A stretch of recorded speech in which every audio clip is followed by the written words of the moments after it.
Hi, welcome to Verse of the Day. My name is Brandon Hathaway. I'm the preacher at the Westside Church of Christ in Owensboro, Kentucky. I want to thank you for joining me today as we open up the Bible and study the Word of God. Today we're in 1 Samuel chapter 7. 1 Samuel chapter 7, going to start in verse 1 and read through verse 3. 1 Samuel 7, starting in verse 1, going through verse 3. And so before we get into that, a reminder that, again, the ark was taken.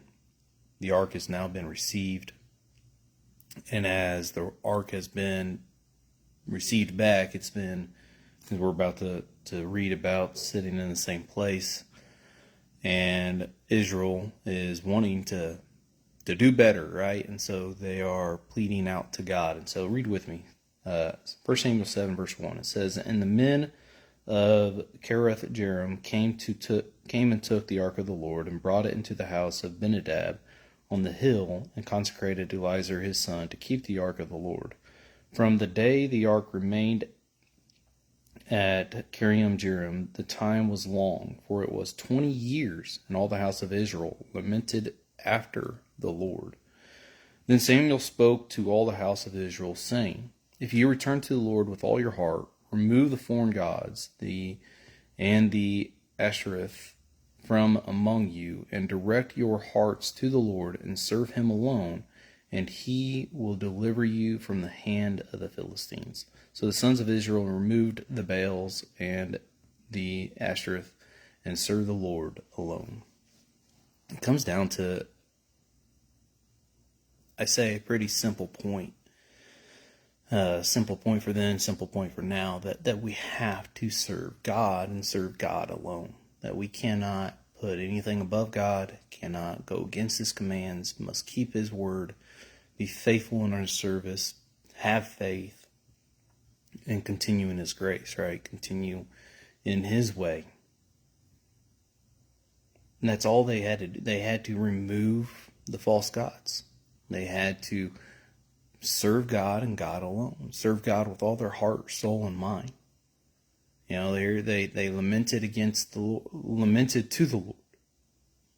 All right, they're pleading out and begging for help, begging for mercy. They continuously being against the Philistines, you know.